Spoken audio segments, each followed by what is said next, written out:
guys, welcome back to my channel. If you're new here, my name is Tanya, and I just lost my voice. Cody is here with me. He's just sitting right here. And today I'm gonna do a reaction video for you. This one is gonna be a little different than okay, so that's Ghost. This one's gonna be a little bit different than I normally do. I've been doing a lot of Australian reactions lately where I learned something new about Australia.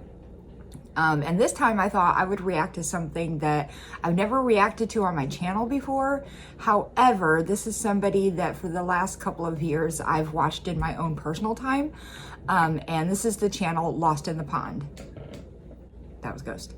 So his name is Lawrence and he is from England, and he has lived in the United States now for I think like 15 or 16 years or something, and he lives a couple hours north of me in Chicago. So he lives in my home state, and he does a lot of these videos where he's talking about similarities and differences between the United States and the UK. I love hearing different people's takes on things like phrases and slang, and it can be American, it can be Australian, it can be British, it can be whatever, but I just think those things are very fascinating. This video is called 7 Phrases I Only Heard After Moving to America, and since he's lived here for so long, I would assume that he's learning less and less new stuff about America, you know, since he's lived here for so long. So I would imagine that a lot of these things he has heard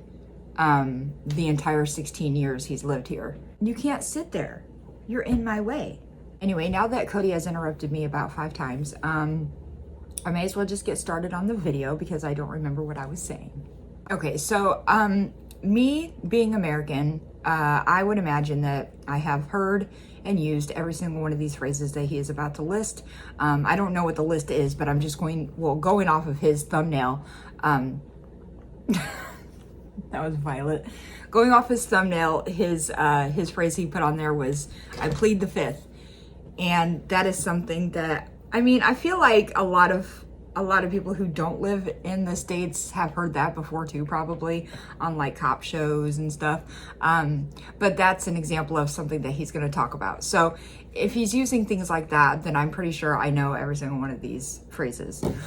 Plus, I am Midwestern and he lives in the Midwest. So he also has videos where he talks just mainly about Midwest slang as well. So I'm going to link his channel below so you can watch it if you've never seen it. I'd be surprised if there's anybody in my comment section that has heard of me but not him. He has a lot of subscribers. He has like, oh dang, he's up to 716,000. So yeah, he's pretty well known. He has that wonderful dry British sense of humor, which I absolutely love also. He's fun to watch. So okay, here we go. Hello, I'm Lawrence and I'm on a quest to uncover all of the memos that Britain and America lost in the pond, and one of those memos pertains to sayings and phrases. And stay tuned because you can win a $10 gift card with today's sponsor, Upside. Over the last 157 years since I started this channel, I've talked about how Britain and America differ on some of the words that they use. But sometimes it's not just a singular word, but a collection of them. And today, I'm going to look at some American phrases that I only heard after moving to the United States. One such phrase is, "I appreciate you," which my technical team says I should direct at my subscribers. And if you're not subscribed to my channel, do that now! In the meantime, here are 7 common phrases that I only heard after moving to America. One thing that you quickly learn after listening to Americans for 5 minutes is that they have about 100 words and sayings that were derived from sport. And one such phrase is Monday morning quarterback. And I must have heard that phrase about 100. I've heard a lot of people use this phrase. I don't personally use it. I don't think I've ever in my life said this phrase, but I do hear it. times before I bothered to look it up in researching this video, because when I first heard it I couldn't really fathom what it meant. Like, in my head I think I assumed that it described an NFL player that was late to training, or early. I don't know the usual training schedule of your average footballer, but Monday morning suggests they were late because the sports people tend to sport most on the weekend. So if you're a Monday morning quarterback, you miss the match and you turned up to training late. It's got nothing to do with any of that. This is just something that my own brain came up with.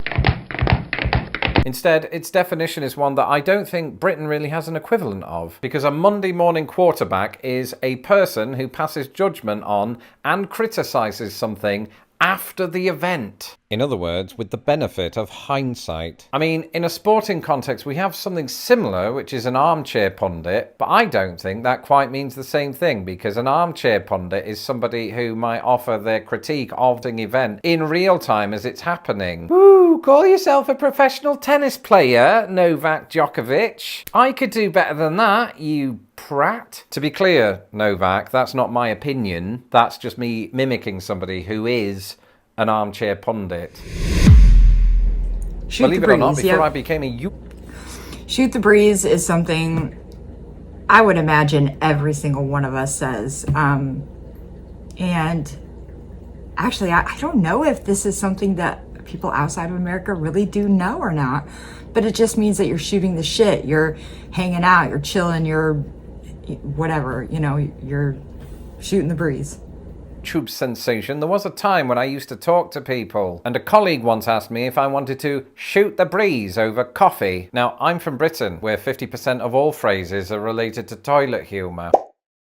And forgive me, but as soon as I heard the word breeze, I immediately thought of wind. And when I think of wind, I immediately think of, you know what I think of. So of course I said yes, because deep down I am 5 years old. So I was very disappointed to discover once we got to the coffee house that shoot the breeze just means to chat idly. Mind you, in situations like that, it's not much different from breaking wind, because I do end up talking out of my arse.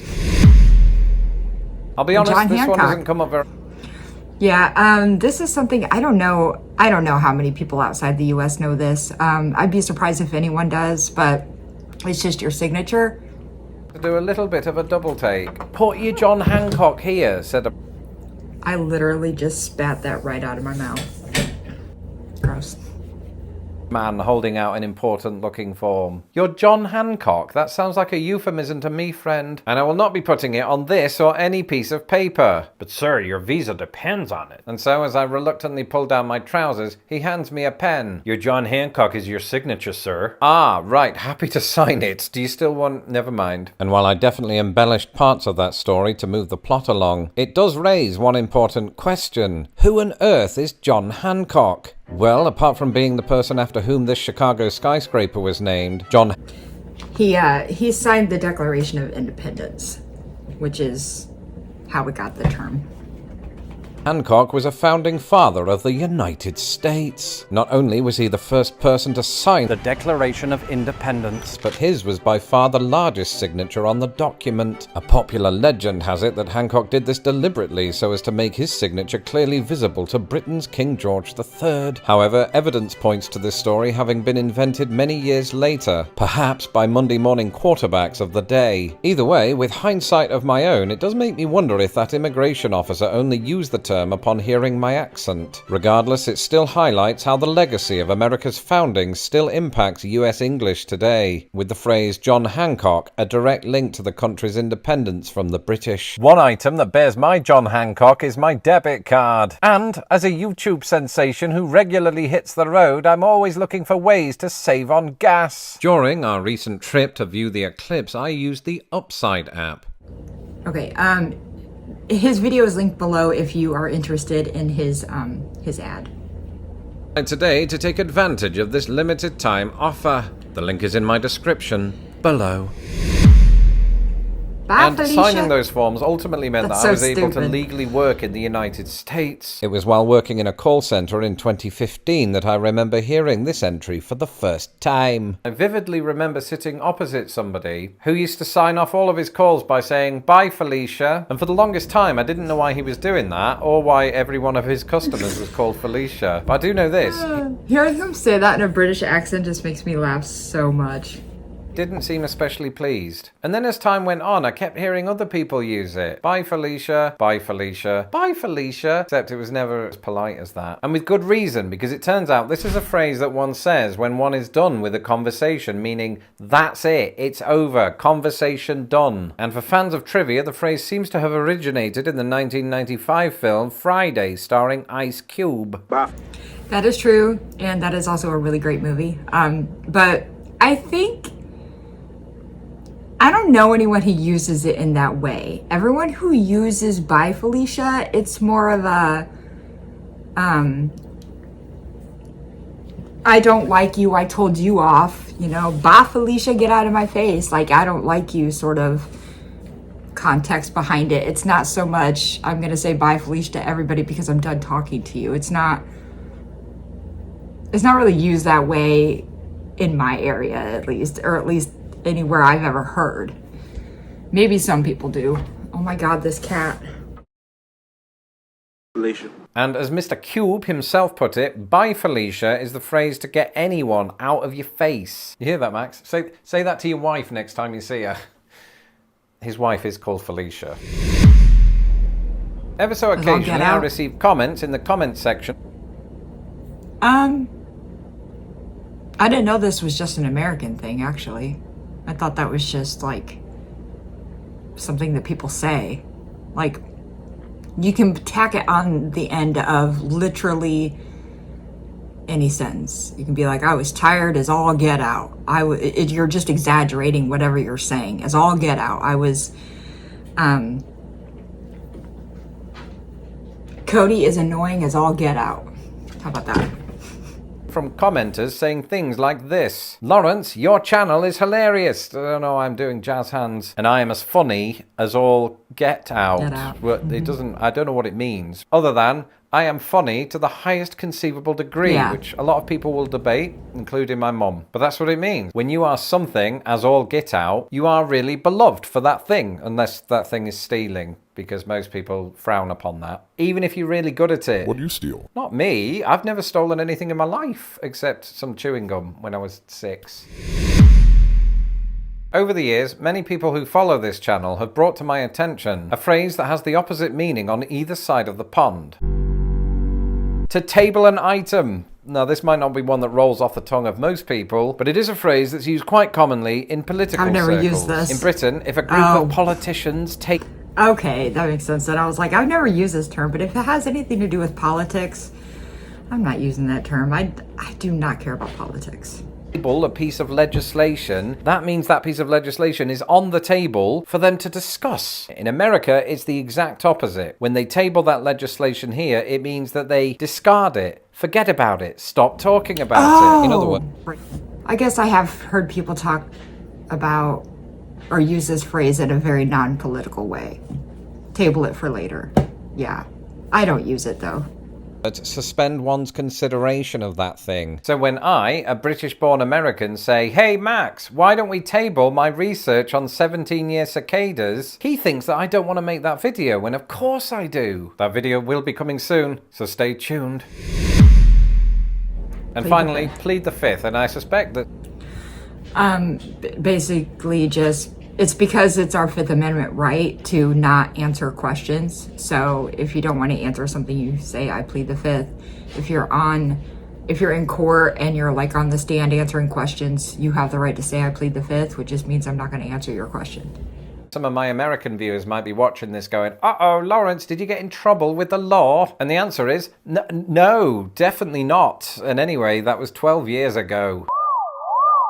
But I've encountered the phrase plead the fifth every now and again in, say, newspapers or just overhearing it in conversation at the bus stop. You do hear some crazy things, but I think due to the way people were using it, I understood it to be a legal term, but I just didn't know what the fifth was. What is this fifth that everyone keeps talking about? You know, was it the fifth day or Fifth Avenue or Five Guys. I was just trying to get my head around America and the way it uses numbers. And it turns out that just like a lot of words and phrases in American English, this one pertains to the US Constitution, the Fifth Amendment. And the Fifth Amendment guarantees the right to a grand jury, forbids double jeopardy, and protects against self-incrimination. And as far as I understand it, it's largely that last part that people are referencing when they say plead the fifth. In other words, to plead the fifth means to refuse to answer a question because the response could provide self-incriminating evidence of an illegal act. So really, it's the exact opposite of what I did earlier when I said this. I've never stolen anything in my life except some chewing gum when I was 6. So it seems that my only way to get out of this is to pretend that I was joking, because after all, I am funny as all get out. If I've learned anything from this video and from living in both Britain and America extensively, it is that both countries have lots of sayings. And since moving to America, I've even picked some up. The other day, I caught myself using the phrase such and such is a dime a dozen. In other words, there are so many of this thing that it is irrelevant. That said, my videos, though there are quite a lot of them, are very relevant. They are. Especially this one, which is called 4 Ways American English is Pretty Weird. You are going to watch that video now. And remember, click the link in my description to try the Upside app today. Until the next video, goodbye. Yeah, a dime a dozen. A dime in America is a 10-cent coin. So it's one of those things that just means it's really cheap. It's a dime a dozen. It's, you know, it just means that something, you can get a bunch of those for really cheap. Anyway, so that was Lawrence from Lost in the Pond, and this was 7 phrases I only heard after moving to America. You'll have to let me know in the comments if you're not from America, how many of these things have you heard before, or are any of these brand new to you? You know, I like to hear when people say that, like, maybe something is new to them, like they had never heard us say it before or whatever. I maybe forget what I was saying. Thank you. You're such a brat. Okay, now that Cody has interrupted me 500 times. But yeah, let me know in the comments if you would like me to react to Lost in the Pond some more.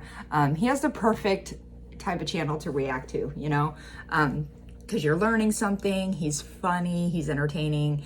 And like I said, I've been watching him on my own for a couple of years, but he still has plenty of videos that I've not seen yet. So there's plenty of other videos of his that I could totally react to. I forgot the word react for a second, on my channel that I would be seeing for the first time as well. So let me know below if you'd like me to do that. If you want to check out his channel on your own, it's linked below. But yeah, I think that's going to do it for this reaction. If you guys enjoyed it, please give it a like, subscribe if you haven't done that yet, and I'll see you next time.